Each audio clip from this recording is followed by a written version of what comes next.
In today's tech tip, we're going to show you how to properly install a scupper.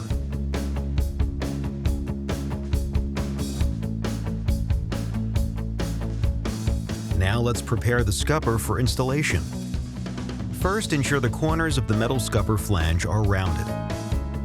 Next, apply a continuous bead of Elevate water block under the fasteners to create a solid seal when mounting the PVC scupper sleeve to the parapet wall. Then secure the metal scupper with the appropriate fasteners to the parapet wall.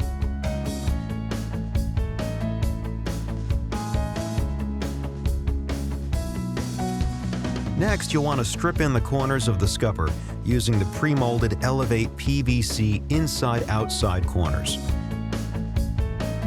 Strip in all 4 sides of the scupper. You can also use Elevate PVC roll flashing instead of the pre-molded corners. Next, you'll want to probe your seams.